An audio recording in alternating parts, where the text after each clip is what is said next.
It started with a simple click. Late at night, in a dimly lit bedroom, Jake Bennett leaned closer to his computer screen.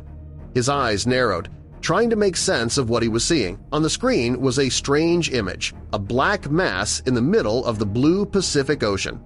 "What the hell?" he whispered to himself. He had stumbled upon a Reddit thread titled "Strange Google Maps Discoveries." Jake had always been fascinated by unexplained mysteries, but this one grabbed his attention immediately. The caption beneath the image read, "What the F, K? This looks nothing like an island." Jake agreed. It didn't look natural. It didn't look right. It looked censored, like someone had deliberately blacked out the island to hide something. He scrolled down, reading the comments. Some joked about it, calling it God's guitar pick or a hole in a leather seat. But others were serious, speculating about secret military bases or hidden government facilities. Jake felt a chill run down his spine. Could it really be something secret?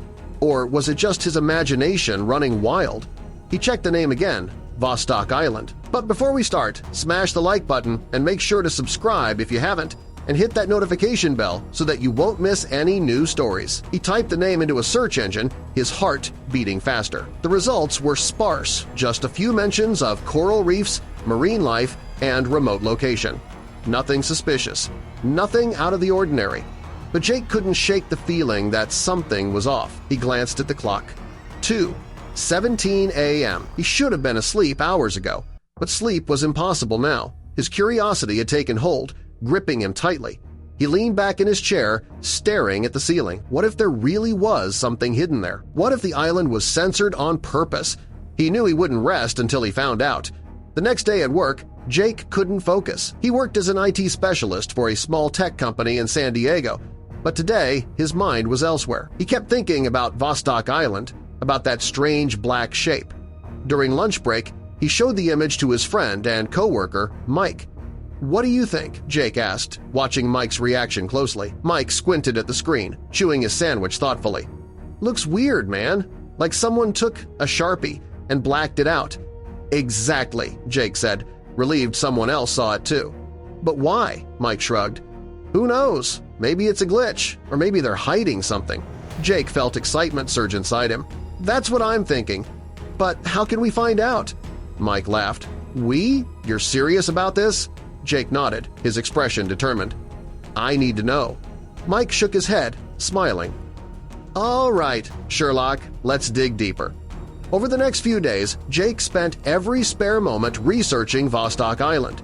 He scoured forums, blogs, and obscure websites. He learned it was part of Kiribati, a remote Pacific nation. The island was uninhabited, isolated, and rarely visited. But nothing explained the strange black mass on Google Maps.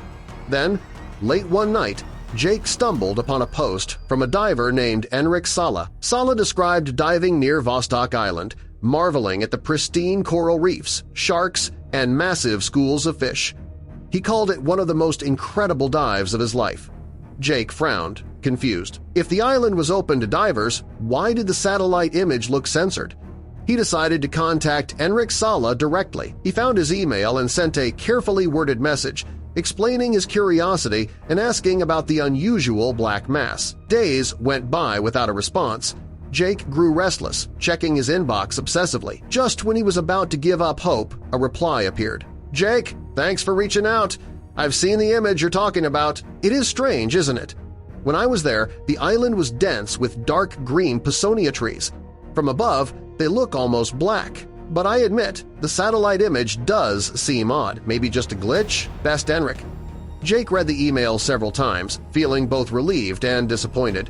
Maybe it really was just trees. Maybe he'd let his imagination run wild, but something still nagged at him. He couldn't let it go. 2 weeks later, Jake did something impulsive. He booked a flight to Kiribati. He needed to see Vostok Island for himself. The journey was long and exhausting. He flew to Fiji, then boarded a small plane to Kiribati. From there, he chartered a boat, convincing a reluctant captain named Tomasi to take him to the remote island. Tomasi eyed Jake suspiciously. "Why Vostok? Nobody goes there." "I just need to see it," Jake said firmly. Tomasi shrugged, shaking his head. "Your money." The boat ride took hours. the ocean vast and endless. Jake stood at the bow, scanning the horizon anxiously. Finally, a small shape appeared in the distance. Vostok Island. As they drew closer, Jake's heart pounded. The island was small, surrounded by a ring of white sand, but at its center was dense, dark vegetation, exactly as Enric Sala described. Tomasi anchored the boat offshore. "I'll wait here. You have 1 hour." Jake nodded, climbing into a small inflatable raft. He paddled ashore, stepping onto the deserted beach. The sand was warm beneath his feet, the silence eerie. He moved cautiously inland, the dense trees looming ahead. Up close, they were indeed dark green, almost black, but something still felt off. He pushed deeper, branches scratching at his arms. Suddenly, he froze. Ahead, partially hidden by vegetation, stood a rusted metal fence topped with barbed wire. Jake's heartbeat quickened. Why was there a fence on an uninhabited island? He followed the fence line, discovering a gate marked with faded warning signs, "Restricted Area No Entry." His breath caught in his throat. This was no ordinary island. He hesitated, then squeezed through a gap in the gate. Inside, the trees thinned, revealing a clearing. At its center stood a concrete building, weathered and abandoned. Satellite dishes and antennas protruded from its roof, rusted and broken. Jake approached cautiously, his pulse racing. The door hung open, creaking gently in the breeze. He stepped inside, the interior dim and musty. Empty desks lined the walls, covered in dust. Papers littered the floor, yellowed and brittle. Jake picked one up, squinting to read faded text. "Project Vostok Classified. Authorized personnel only." His hands trembled. He had been right. This was no ordinary island. Suddenly, a noise outside made him freeze distant engine. He ran to the door, peering out. Offshore, a sleek gray boat approached rapidly, men in dark uniforms aboard. Panic surged through Jake. He had to get out now. He sprinted back through the trees, branches whipping his face. He reached the beach, heart pounding. Tomasi waved frantically from the boat. "Hurry, they are coming!" Jake paddled desperately, reaching the boat just as the gray vessel neared shore. Tomasi gunned the engine, speeding away. Jake glanced back, breathing heavily. The men stood on the beach, watching silently. "What did you find?" Tomasi asked, eyes wide. "Something secret," Jake said quietly. "Something they don't want us to know." Back home, Jake debated what to do. Should he tell someone? Would anyone believe him? Finally, he posted anonymously online, sharing his discovery. He included photos he'd taken of the fence, the building, the faded documents. The post exploded. People debated fiercely, some skeptical, others convinced. Jake watched silently, satisfied he'd uncovered the truth. Weeks later, he checked Google Maps again. Vostok Island was no longer blacked out. It appeared normal, harmless. Jake smiled grimly. Someone knew he'd been there. Someone knew he'd exposed their secret. He leaned back, closing his laptop. He had answers now.